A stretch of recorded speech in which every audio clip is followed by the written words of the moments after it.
భారతదేశం డెవలప్మెంట్లో భాగంగా సౌదీ అరేబియా, దుబాయ్ లాగా సొంత ఐలాండ్ అనేది తయారు చేసుకుంటుంది. ఇంకో పక్కన చైనా మటుకు ఇండియా ఈ డెవలప్మెంట్లో ముందుకెళ్ళిపోతే వాళ్ళ పరిస్థితి ఏంటి అని చెప్పి వాళ్ళు ఆలోచిస్తున్నారు.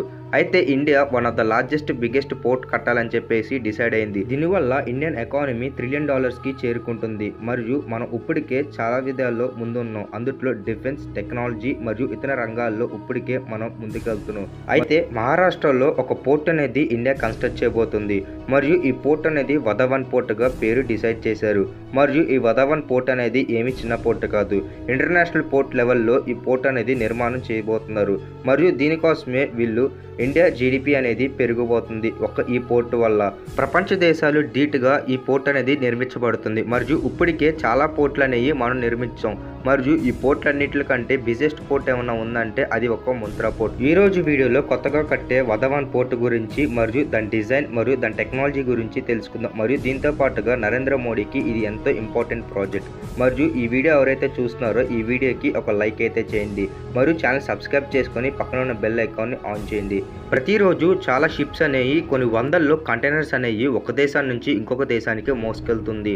మరియు ఈ షిప్ కారణంగానే చీపెస్ట్ ట్రాన్స్పోర్ట్ అనేది జరుగుతుంది. మన ఇండియాలో లార్జెస్ట్ షిప్ ట్రాఫిక్ ని హ్యాండిల్ చేసే పోర్ట్లు అనేవి లేవు. మరియు దీని కారణంగానే కొత్త పోర్ట్లు అనేవి నిర్మించబడుతున్నాయి. అయితే మనకున్నంత కోస్టల్ లైన్ అనేది ఎవరికి లేదు. మరియు అతిపెద్ద కోస్టల్ లైన్ మొత్తం మన సౌత్ రీజియన్లోనే ఉంది. మొత్తం సౌత్ ఇండియా మొత్తం మీద అతిపెద్ద కోస్ట్ లైన్ అనేది కలిగి ఉంది.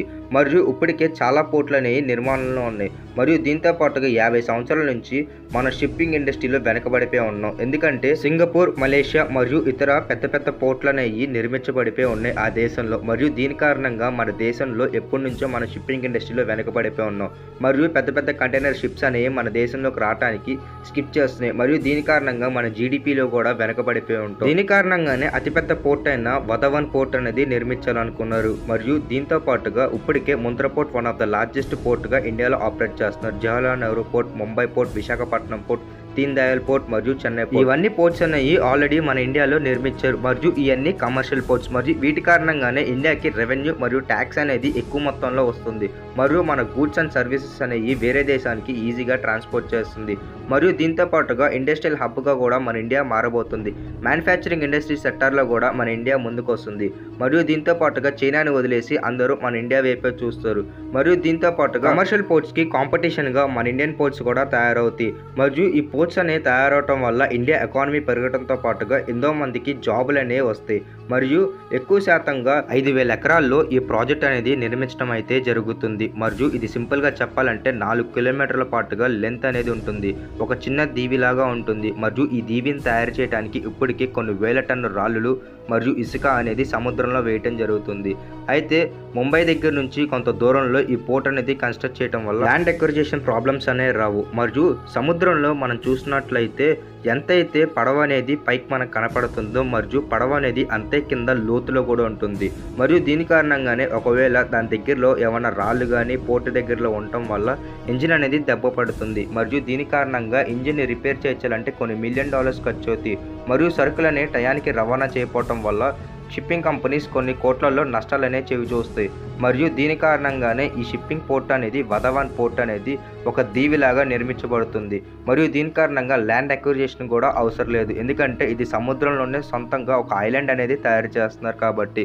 మరియు ఈ వధవాన్ పోర్ట్ ఒక్కసారి తయారవుతే చాలు ఇంటర్నేషనల్ స్టాండర్డ్స్ తో ఈ పోర్ట్ అనేది నిర్మించబడుతుంది. మరియు ఇప్పుడు దాకా పెద్ద పెద్ద కంటైనర్ షిప్స్ అనేవి మన భారతదేశానికి రాల. ఉదాహరణకి ఎంఎస్సి మెరిటైరియన్ షిప్పింగ్ కంపెనీ కూడా కొన్నిసార్లు మన భారతదేశానికి ఎక్కువగా విజిట్ అవ్వదు. ఎందుకంటే ఆ షిప్ లెంత్ అనేది చాలా పెద్దగా ఉంటుంది. మరియు ఇప్పుడు కట్టే పోర్ట్ లో దాదాపు 1000 మీటర్ల షిప్ అనేది ఈజీగా అక్కడ రావడానికి ఉంటుంది. మరియు దీంతో పాటుగా కొన్ని టెర్మినల్స్ అనేవి వాళ్ళు నిర్మిస్తున్నారు. దీంతో పాటుగా క్రూడ్ ఆయిల్ టెర్మినల్స్ కూడా వాళ్ళు నిర్మించబడుతుంది.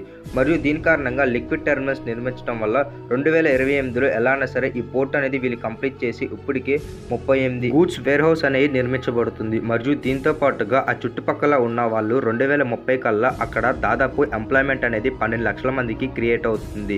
మరియు దీని కారణంగా ఇండైరెక్ట్ గా మన ఇండియా జీడిపిని గ్రో చేసుకోవడానికి ముందుకెళ్తున్నట్టు ఉంటుంది. మరియు ఇప్పటికే లార్జెస్ట్ పోర్ట్ ఆపరేటర్గా ముంబైలో ఉండే ముంత్రా పోర్ట్ అనేది రిచెస్ట్ పోర్ట్ ఆపరేటర్గా ఇప్పటికే రికార్డ్ అనేది సాధించింది. మరియు ముంత్రా పోర్ట్ కట్టక ముందు ఆ చుట్టుపక్కల గ్రామాలు మొత్తం అన్నీ చాలా లో ఇన్కమ్ అనేది సంపాదిస్తూ ఉండే మరియు పావర్టీ స్టేజ్లో ఉండే. ఎప్పుడైతే ముంద్ర పోర్ట్ అనేది అక్కడ కట్టారో అక్కడ పవర్టీ అనేది తగ్గిపోవటం మొదలైంది. ఎందుకంటే అక్కడ ఉన్న వాళ్ళందరికీ ఆ పోర్ట్ వల్ల జాబ్స్ అనే వాళ్ళకి క్రియేట్ అయినాయి కాబట్టి. దీని కారణంగా అక్కడ పవర్టీ అనేది రేషియో తగ్గటం మొదలైంది. మరియు ఈ వధవన్ పోర్ట్ కడటం వల్ల కూడా ఇక్కడ ఉన్న పవర్టీ రేషియో అనేది తగ్గుతూ వస్తుంది. లోకల్ ట్రాన్స్పోర్ట్ లాజిస్టిక్ సపోర్ట్ కోసం ఇండియన్ రైల్వేస్ మరియు రోడ్స్ అనేవి కన్స్ట్రక్షన్ చేయడం కూడా మొదలు పెట్టారు. మరియు ఈ పోర్ట్ నుంచి ఈజీగా ట్రాన్స్పోర్టేషన్ అనేది చాలా హ్యూజ్ అమౌంట్లో చేయాలి కాబట్టి ఇక్కడ లాజిస్టిక్స్ కూడా ఆ రేంజ్లోనే డెవలప్మెంట్ అనేది చేయబోతున్నారు. మరియు మన నరేంద్ర మోడీ గారికి ఇది ఒక ఇంపార్టెంట్ ప్రాజెక్ట్. మరియు దీని కారణంగా 2030 కల్లా ఎంతోమందికి జాబ్స్ అనేవి క్రియేట్ అవ్వాలి. మరియు ఇండియా అనేది గ్లోబల్ స్టాండర్డ్స్కి రీచ్ అవ్వాలని చెప్పేసి పోర్ట్ విషయంలో వీళ్ళు ఇంత స్పీడ్గా ఈ పోర్ట్ అనేది డెవలప్మెంట్ చేయడం మొదలుపెట్టారు. అయితే ఇప్పటికే చైనా మ్యానుఫ్యాక్చరింగ్ రంగంలో మనకంటే చాలా ముందుంది. మరియు దీంతో పాటుగా అతిపెద్ద మ్యానుఫ్యాక్చరింగ్ ప్లాంట్లు మరియు పోర్ట్లు అనేవి చైనాలోనే ఉన్నాయి. మరియు మ్యానుఫ్యాక్చరింగ్ చేసిన ప్రొడక్ట్స్ అనేవి ఈజీగా ట్రాన్స్పోర్ట్ అనేది అది చేస్తుంది. లార్జెస్ట్ పోర్ట్ అనేది వాళ్ళు ఆపరేట్ చేయడం వల్ల. అయితే ఈ వధవన్ పోర్ట్ అనేది కట్టకుండా ఉండటానికి చాలా మంది స్ట్రైక్స్ చేశారు. 1995లో ఫస్ట్ టైం వధవన్ పోర్ట్ అనేది కన్స్ట్రక్ట్ చేయాలనుకున్నారు. అయితే అప్పటికే మన భారతదేశంలో కొంతమంది నిరసనకారులు దీనికి వ్యతిరేకం చెప్పారు. మరియు 2020లో మళ్ళీ మొదలు పెట్టారు ఈ పోర్ట్ కన్స్ట్రక్షన్స్ అన్ని ఎలా అన్నా సరే స్టార్ట్ చేయాలని చెప్పేసి. అప్పుడు కూడా చాలా మంది వద్దని చెప్పారు. ఎందుకంటే ఎక్కడైతే పోర్ట్ అనేది కడతారో దాని పక్కనే ఆయిల్ రిఫైనరీ కూడా కడతాం అయితే జరుగుతుంది. మరియు దీని కారణంగా అక్కడ ఉండే సముద్రపు జీవులనే చనిపోతాయి. మరియు మన భారతదేశం వీళ్ళకి ఒక హామీ ఇచ్చింది, ఇక్కడ మేము ఆయిల్ రిఫైనరీ కట్టమని చెప్పారు. మరియు దీంతో పాటుగా వాళ్ళకుండే చిన్న చిన్న ప్రాబ్లమ్స్ కూడా వాళ్ళు వ్యక్తం చేశారు. మరియు మన ఇండియన్ గవర్నమెంట్ వాళ్ళందరికీ ఇది సాల్వ్ చేస్తా అన్నారు. ముఖ్యంగా ఆ చుట్టుపక్కల మొత్తం ఫిష్ పట్టుకొని బతుకుతున్న వాళ్ళే ఎక్కువ మంది ఉన్నారు. మరియు వాళ్ళకి జీవిత ఆధారం ఏంటంటే ఆ షిప్పింగ్ ఇండస్ట్రీలోనే అక్కడ షిప్పులు పట్టుకోవటం వల్ల వేట చేసే వాళ్ళు బతుకుతారు. మరియు దీని కారణంగానే మన భారతదేశం వాళ్ళకి కావాల్సిన హామీలన్నీ ఇచ్చి మరియు ఈ పోర్ట్ అనేది వర్క్ అవటం అనేది మొదలు పెట్టారు. మరియు అతి కొన్ని రోజుల్లోనే ఈ పోర్ట్ అనేది one of the largest port ఆపరేటింగ్గా డెవలప్ కాబోతుంది.